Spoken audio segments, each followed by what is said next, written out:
geus loba anu ngajak ibadah macem-macem. Ka daging-daging anjing kuari mah halal kan, babi halal, eueuh nu haraman ke mah tai engke halal. Ai bareuki balos leg-legan atuh ku sia teu paruguh wani nya kabeh berdasarkeun Quran. Kitulah ngahartikeun Quran jeung hadis make otak sorangan nyasar. Mending urang nuturkeun guru urang make anggeran opat Quran, hadis, ijma, kias. Ngeunah jadi moal nyasap. Kurang didenge-dengekeunana PKS nyasab lantaran ngahartikeunana ku otak sorang. Darut tafsir nyasab ngahartikeunana ku otak sorangan. Berbagai-bagai organisasi nyararasab lantaran ngahartikeun Quran jeung hadisna make otak sorangan. Haju ngaji dan teu anggeus boro-boro 12 fan kakarak nahu ge geus macet. Atuh deuk ngabongkar kumaha? Pan kuduna ge bongkar pasang bengkel teh hebat ngaran. Ieu mah bisa bongkar tanpa pasang. Bisaeun kabehan ge atuh. Bengkel motor bongkar tanpa pasang. Acak-acakan sia ujianan anggeus. Asal dibongkar bae teu dipasang deui. Eta bababari kos gitu ba. Ieu hese ge bongkar pasang. Sakitu jitu da ge sok aya kasalahan bae. Komo ieu mah rek nyaritakeun hukum nu hukumna lain hukum urang hukum Allah. Dipusang dipasangkeun make cara ilmu adab, ilmu alat, berbagai kaidah ngaji henteu deuk ngabongkar Quran beuh antak nyasab geus bae tuturkeun nu ahlina, nuturkeun kangjengna teu aya nuturkeun sahabat teu aya nuturkeun tabi'in. Di zaman etalah mulai dikemas lantaran hariwang di akhirna engke bener ba cacak eueuh Imam Syafi'i nu ngaijtihad, eueuh Imam Malik nu ngaijtihad, Imam Hanafi, Imam Hambali. Wallahu a'lam peradaban Islam kuari kumaha meureun bentuk. Apakah orang kudu kadinya bae ka mazhab nu opat? Kudu bagi nu teu mampu mah. Bagi nu mampu ijtihad ulah. Ku pinter-pinterna urang ijtihad sorangan, mangga bae kuari ge dibuka keneh pintu ijtihad teh. Datang ka kiamat pintu ijtihad dibuka. Amun ente mampu mah ayo coba. Ngan geus deuk lumpat ka mana ijtihad urang moal kaluar ti mazhab nu opat. Mun teu ka Syafi'i, Maliki, mun teu ka Maliki, Hanafi, mun teu ka Hanafi, Hambali, pasti nyider di dinya deuk ijtihad ka mana bae ge. Sebab baheula ge lain opat aya 10 turun 9 turun 7 turun nu mudawan tetep opat. Imam Ghazali bae geus guer mudawan, Sufyan Suri geus guer mudawan, dan lain-lain sebagainya guer mudawan teh teu bisa dipertanggungjawabkeun untuk umum. Nu opat ieulah anu mudawan. Beusi aya nu deuk ijtihad silahkan. Teu kudu jeung Imam Syafi'i jeung santri bae ge diadukeun coba ge. Ulah ngajina masakna heula masak. Ngadu masakna heula. Moal kuatin ka santri mah aing ngaji macan pugu bisaeun santri ge tah teu mararondok wal bisa aya ilmu sorof aya ilmu nahu lamun musorof doang tanpa ilmu nahu moal becus maca kitab as-sarfu ummul ulum wan nahu abuha. Sorof indungna ilmu, nahu bapakna. Aya indungna doang eueuh bapaan, wah tuh bonteng korban. Ujianana kitu kene aya bapak doang eueuh indung, atuh ujianana teu meunang manggih tela-tela. hendak diadukeun nahu jeung sorok bisalah maca. Geus bisa maca urang bakal nganyahokeun leuwih jauh apakah ieu kuliah apa juz'iyah mantek. Saenggeus sakitu kanyahoan ku urang ieu umum jeung khususna mun urang deuk notor kana bahasa usul fikih. Lamun ieu mufrad mu'arrab yufidul umum, lamun ieu kapiheulaan ku lakin kumaha, mun kapiheulaan ku bal kumaha, mun aya ila kumaha, lamun aya kulama kumaha. Ciri-ciri bahasa di usul fikih geus dijelaskeun, jang notor hukum. Wow, ieu teh bahasa teh jama tetapi make alif lam paedahna kumaha. Wah, tak mikiran kos kitu bae ge tah botak sariawan. Mantak daripada ente botak sariawan ulah lah. Riweuh. Lain lalagan. Terus disusul ku ilmu bilagohna. Apakah ia asup kana ilmu ma'ani, apakah ilmu bayan, apakah ilmu bade. Jadi rapi hiji masalah teh mun dibongkar ku urang teu becus kos kitu ulah sok bongkar-bongkar diseungseurikeun. Maca bismillah puluh ya peleye deuk ngabongkar Quran didengekeun ge urang mun ngadenge camat maca salam muringkak bulu. Bupati maca salam maca khutbah urang muringkak bulu aya gubernur pejabat bae asal pejabat bae urang atawa jelema teu masantren aju maca khutbah urang muringkak bulu. Ih pan muringkak bulu mah jurig berarti kan jurig atuh urang mun liwat ka kuburan kan muringkak bulu jurig berarti di dinya. Nah ieu ge lamun aya pejabat atawa saha nu teu mondok maca khutbah urang muringkak bulu aya jurigan berarti. Ya, macana pulai orang sok aduh isi budak hayangeun berarti ngan teu bisa ngan teu belajar ngomong-ngomong hukum tajong kos kitu mah talian apa kos kitu ieu gantung di tanggal caringin tuh sakalian jeung golkar-golkarna eta Indonesia mayoritas Islam tapi urang ngadenge terutama pejabat lain sakali lah salamna khutbahna kok teu daek ngabebener sih nyana diengkeun ku santri mapan aduh hayang seuri santri teh garetek kadengena ya minimal getek lah kadanan ku muringkak bulu mah lah muringkak bulu nu handaponam tah mah lain deui tapi muringkak bulu punduk mah kuntilanak eta sebenarnya entak lamun aya DPR pidato urang geus muringkak bulu aduh naon saya aya jurigan bah bacaanana tuh Masya Allah dikahareupeun nu ngadengekeun kiai santri ahli qiraat boh sajujana nyaritakeun hukum puyeng aing mah mantak nyana tilok nyaritakeun hukum nyaritakeun korupsi. Alhamdulillah bulan kamari korupsi optimal acak-acakan di negara. Tah jadi urang balikan deui urang malam Jumat babarengan teu saha kabehan urang minta pangampura ka Gusti Allah Subhanahu wa taala. Nu bagus mah sabada magrib geus ulah umang omongna naon deui langsung haring kadar lempang. Cenah bacana deuk diberjamaahkeun di masjid mangga, di mushola mangga, deuk di imah bae jeung pamajikan mangga, deuk sorangan bae cenah ieu pet bae lalaunan macana ulah gancang-gancang. Bismillahirrahmanirrahim. Yasin wal Qur'anil hakim innaka laminal mursalin ala siratal mustaqim.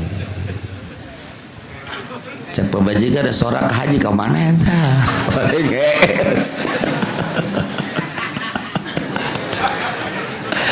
Teu beres. Nyaho-nyaho subuh. Ya jadi lu rapi bacana ulah gurung gusuk diajar ikhlas. ulah bake naon gitu ngaranna ajakan nafsu tenang tentrem insyaallah malam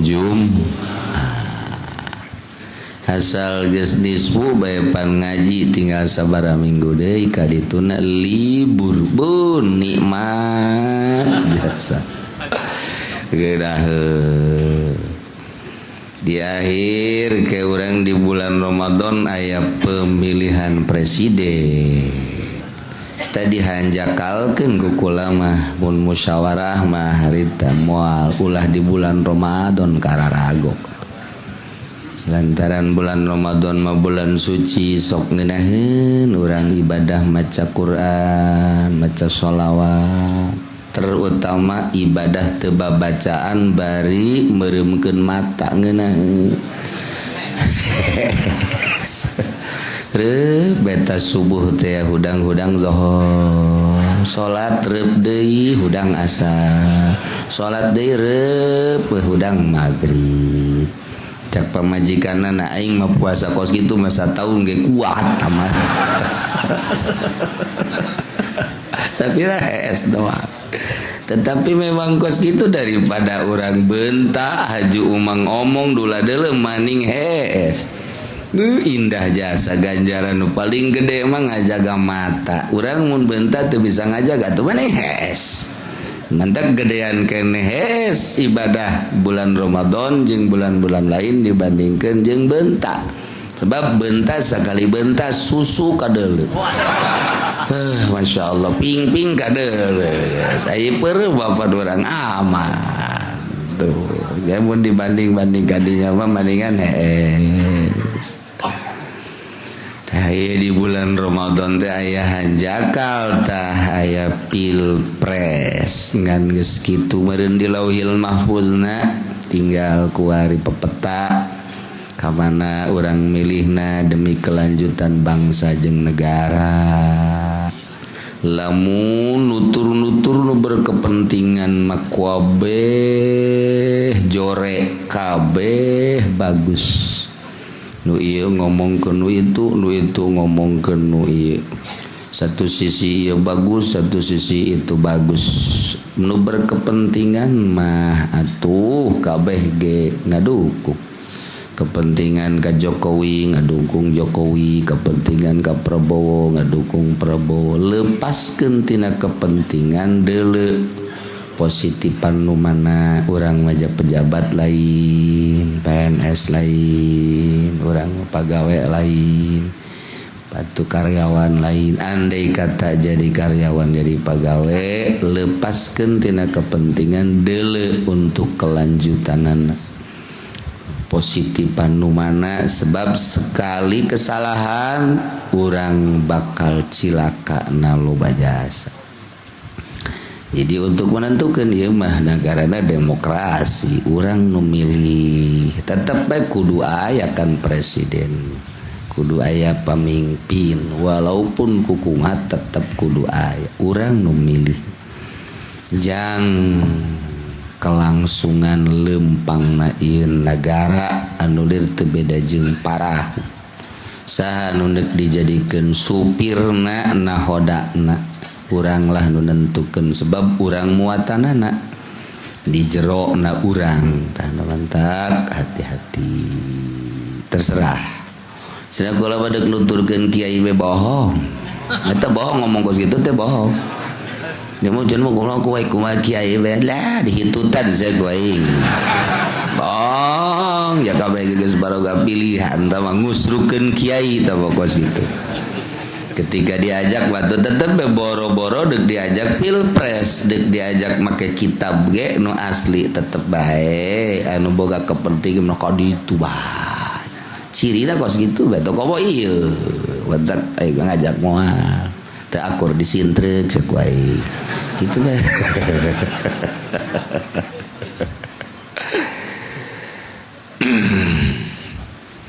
nah guys wal panjang cerita tetapi iker penting kula menang kabar aya nu deuk milu ngaji poe ieu lila nyana hayang milu ngaji ka dieu kakarat kuari dek datang mun jadi ieu Gus Nuril mah eta mah nyana mah kitu jelema NU sedangkan NU teh kabagi-bagi kuari Ki Hasyim Muzadi ka Jokowi Kiai eta pandangan aku mah tinggal ditanyakeun we ka Ki Hasyim tuh tokoh-tokoh NU nu lain ka Prabowo macem-macem bukan BPJS kain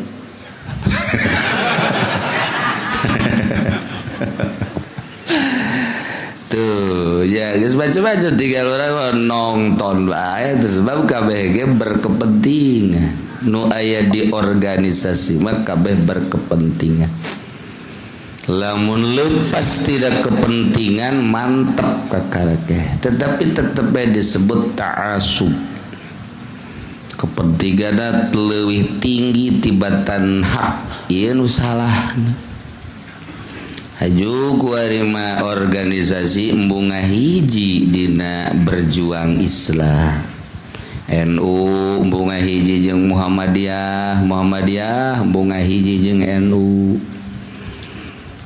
terus organisasi Islam nu lain embunga hiji we eta geus embunga hiji teh hese takos kitu mentak urang geus lepas tinu kos kararitu urang mangahiji di Al-Qur'anul ngahiji di hadis Kangjeng Nabi Muhammad ngahiji di ijma' ulama ngahiji di qiyas ulama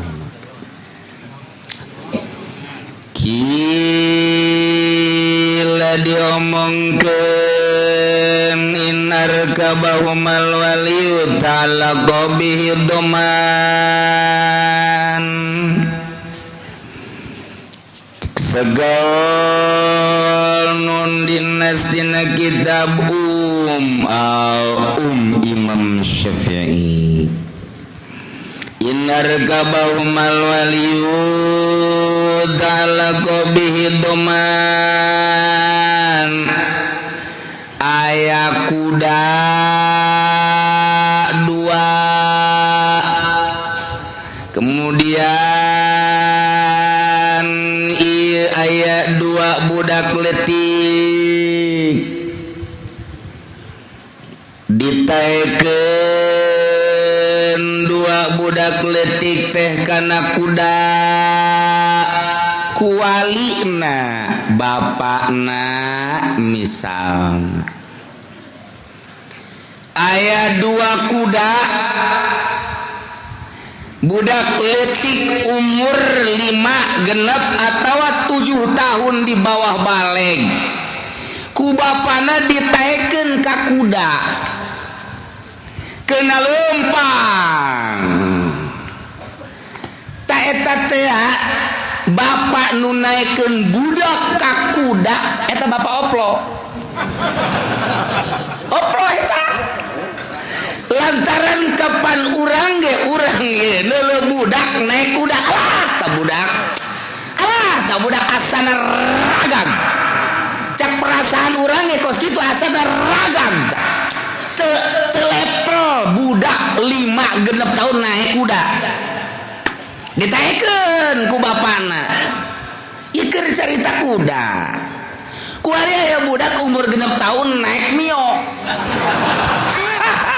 teu sarua wae atuh urang ge murid kak bulur ieu lain andeuleuh sia ieu budak leutik naik mio wah asana ieu asana moal kebel perasaan urang ge kos kitu kajen kumaha ge jadi lamun nu teu level mah kabeh kitu bae eta perasaan aya jelema susah nyandung wah asana ye asana berat ayuda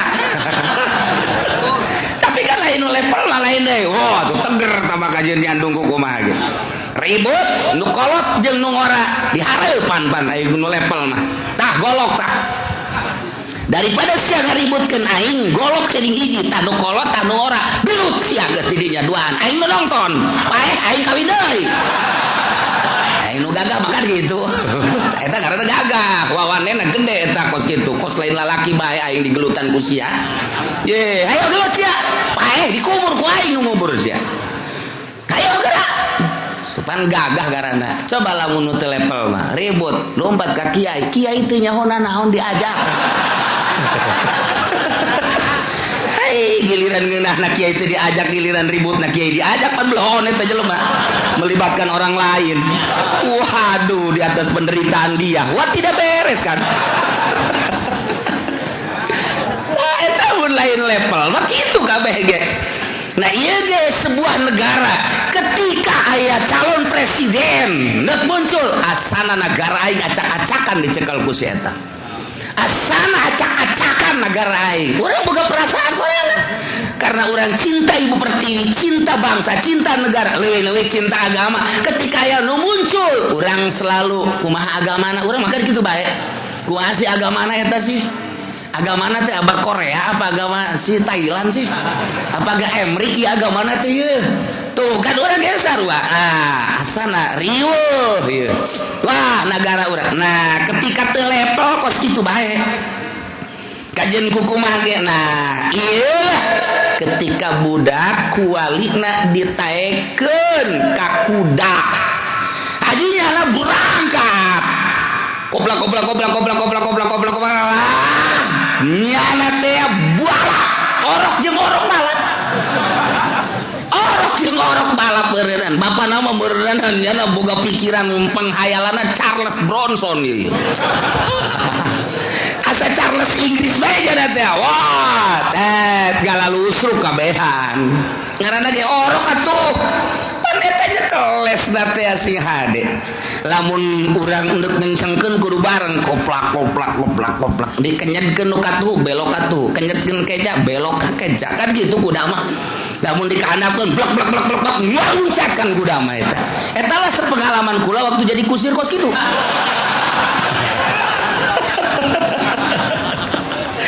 Aya aturan-aturan nah ieu budak teh ya kumaha ngengedkeunana dan lain sebagainya gosok pae kabeh nu katempuhan saha in arkabahumal waliyu mun budak leutik ditaekeun ku bapana atawa walina saha bae ka eta kuda gosok pae ta'allaqa bihi doman nu katempuhan bapana.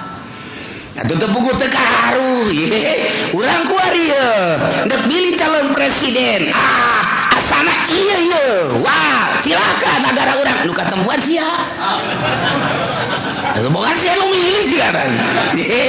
Nu mantak di negara demokrasi mah maju dan mundurna negara terletak pada pundak masyarakat. Geus kos kitu bae tah mah negara demokrasi mah negara juri. Atau berarti nu milihna ge juri. Atuh urang kabeh juri kabeh. Juri kan tuh. Jai aturan hukum lu asli lamah kitabullah al-muta'allim.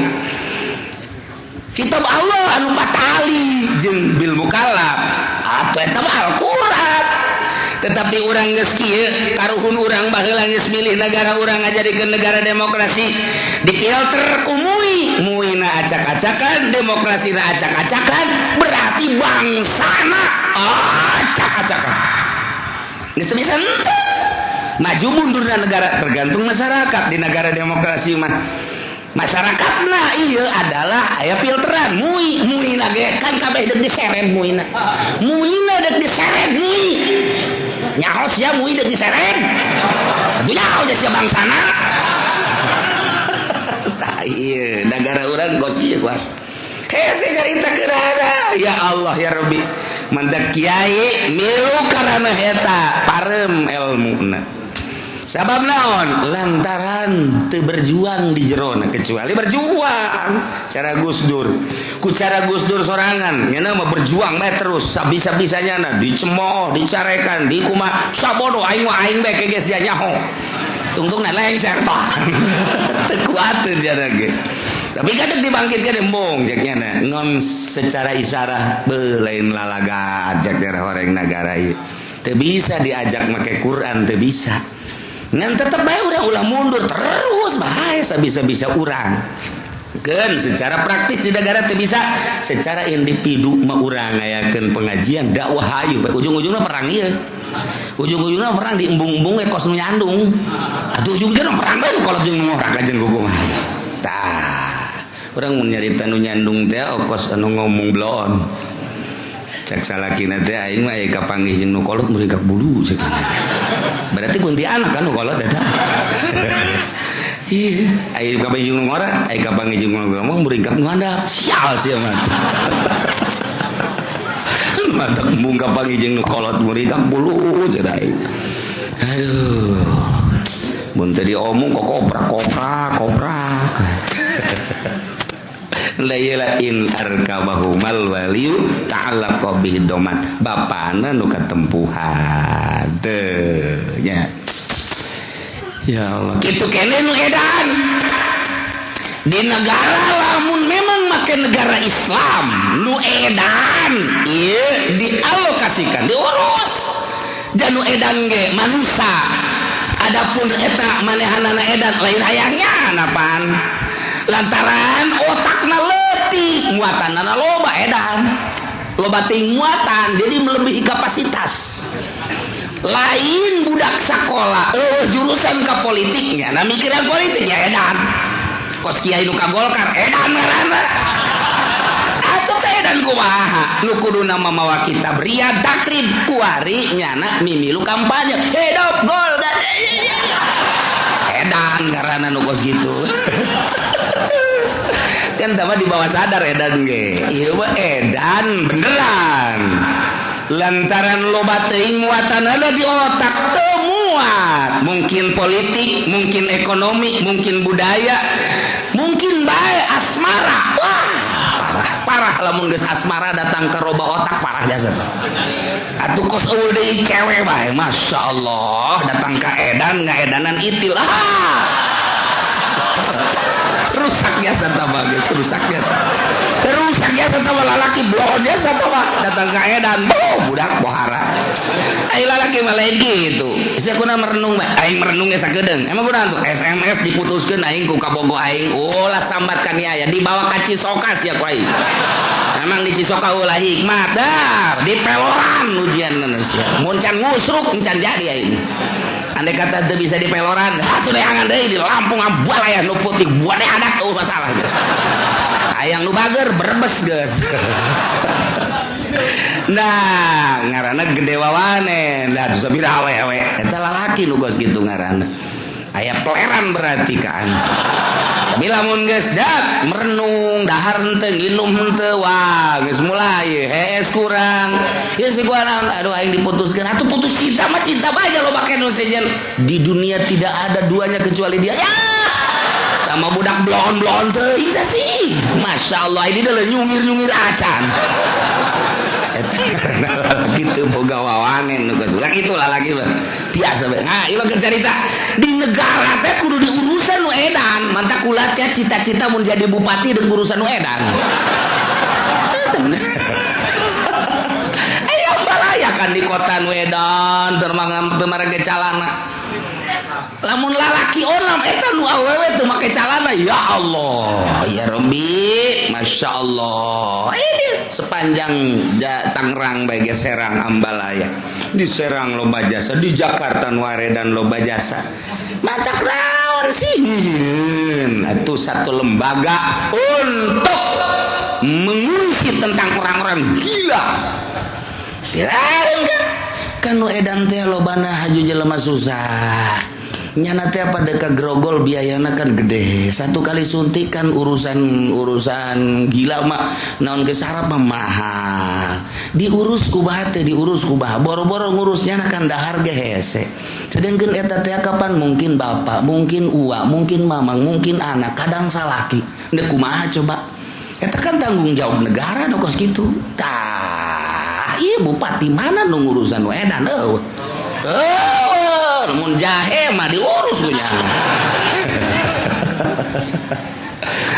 andai kata ya walina naikeun jelema edan ka kuda kamio ka kendaraan kemudian ngaranna ngedu edan mah beureunan nu kudu direm dijempingkeun kan edan ngaranna ge atuh anu kudu dijempingkeun direm betul edan ngaranna ge eta mah kos urang nungtun ngamejaan anu edan anu buta teh anu buta oh sinu ka mana indek lempang ayo guys wae dituduhkeun ya awas ayo naon lujak jalan cai pada naon lujak jana naon pada teh boleh teh jelema lalu nu edan tuh nu buta mah ngaluncat pan harenggosan pada naon giliran mah ya tembok aya lempang lurus wah beletuk ngagak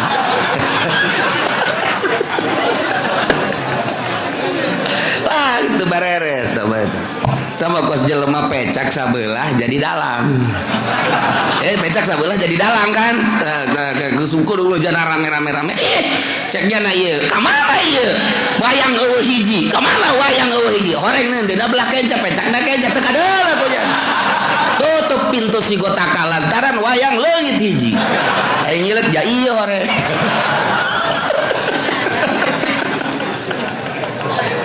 batak jadi dalang jadi pamimpin nu tegap atuh sosok dan nu tegap wawasan nu mantap sebab kelanjutan bangsa negara terletak pada pundak seseorang nu kurang dipilih nah iya nu edan ditekeun ke mobil ka kuda gobros anu katempuat nu naekeun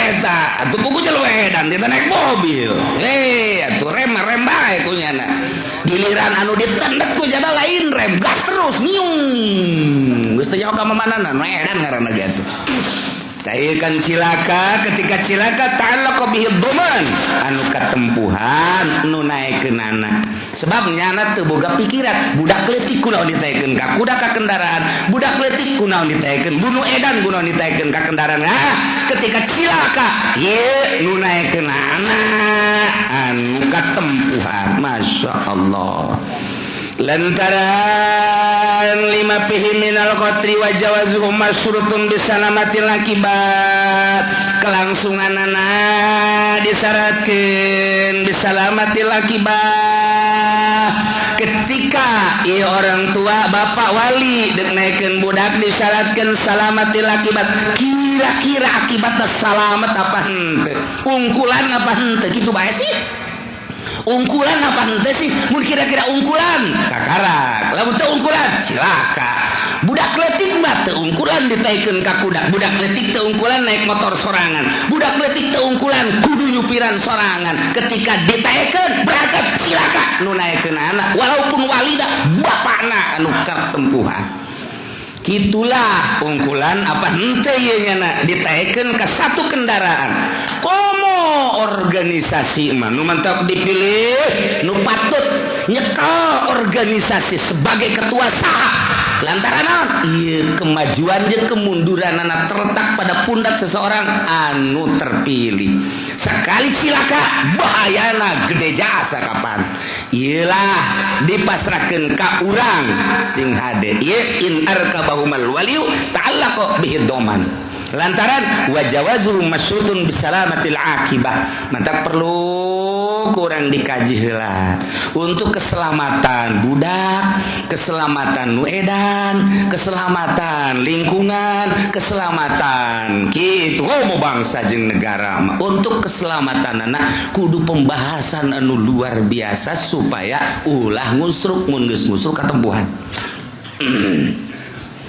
walau arkabahuma ajnabiyun wallahu a'lam bissawab.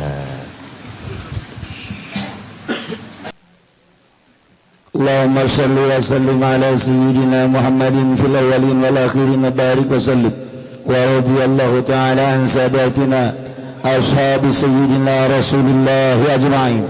Ya Allah ya Rabbal Alamin Allahumma hdina siratal mustaqim Allahumma hdina siratal mustaqim Allahumma hdina siratal mustaqim siratal ladzina an'amta 'alaihim minan nabiyyin wasiddiqin wasyuhada wassalihin wa hasuna ulaika rafiqa dzalikal fadlu minallahi wa kafa billahi alima wa sallallahu wa sallim ala jami'il anbiya'i wal mursalin.